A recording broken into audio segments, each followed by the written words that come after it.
So now we're about 2 or 3 weeks into the plant growing, and the reason we plant it deeper for our area and most places is that we have late, or sometimes we have an early freeze in the fall, or a deep frost in the spring.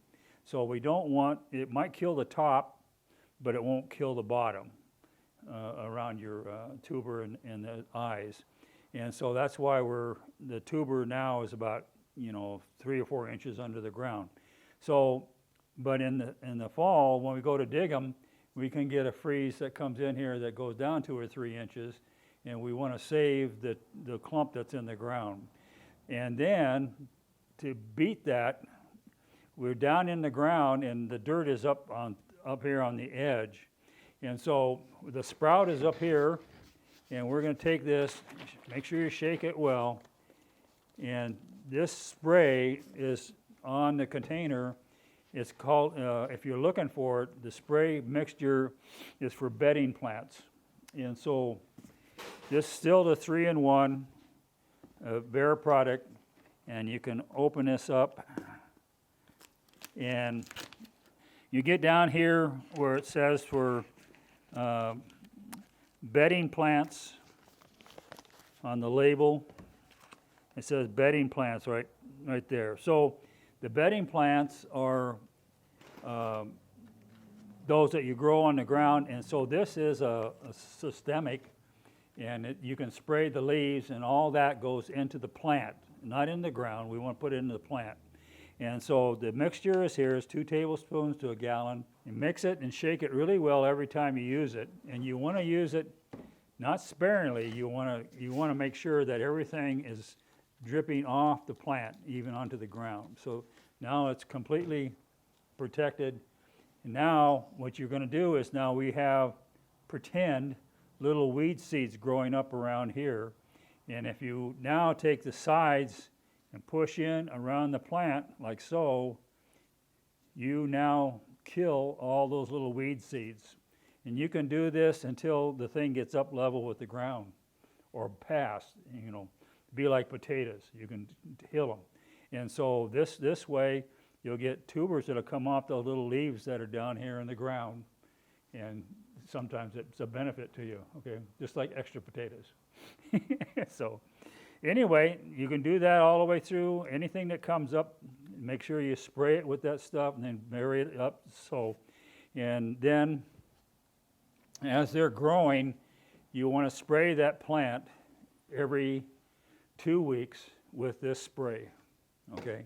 The whole plant, all the leaves and everything, till it drips off.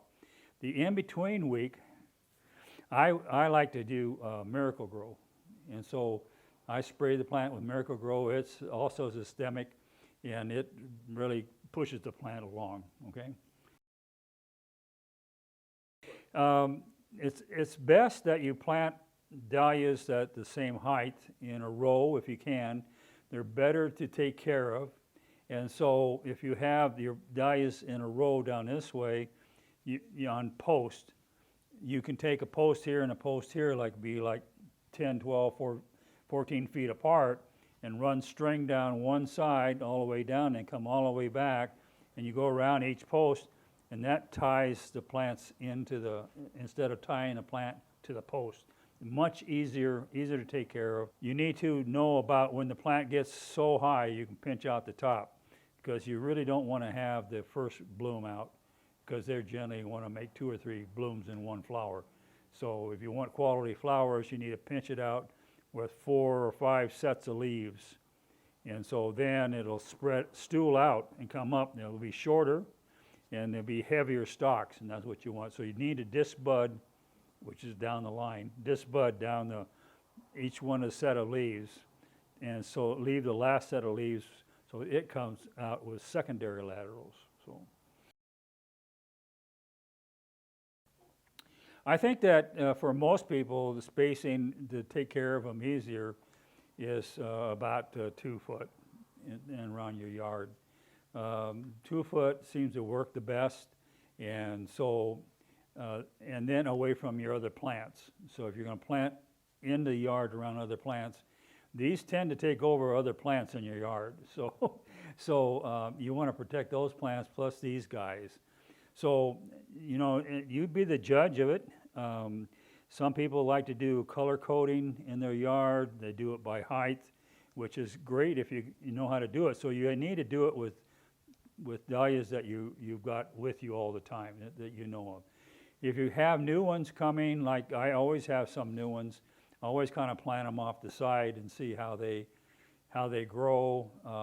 They don't grow in my yard as they do your yard. And so you want to keep your pH around 6.5 to 7. And I try to, if there's going to be any shade, the shade needs to be in the evening, not in the morning. Morning sun is the great, evening sun is not so great.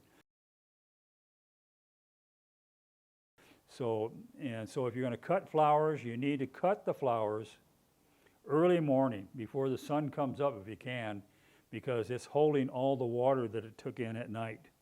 So that's, if you cut them late in the day, they wilt really badly. So that's not the time to do it. And we're kind of used to doing show flowers where you have to get out before the sun ever comes up and cut all our flowers for show. And they're to get quality flowers. And so for every one that you show, you should have maybe 15, 20 flowers to get that one into the show. So you need to have a lot of them if you're doing show flowers.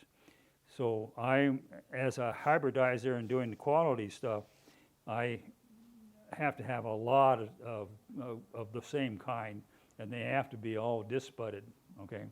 So that's, once you start disbudding, you can't stop. I mean, it gives you quality flowers that you know, and you just know how to do that. So you say, well, why didn't I do this before? Well, now you know, and you just end up doing it. So any other questions, you can send it to these guys here, and we'll kind of get back to you.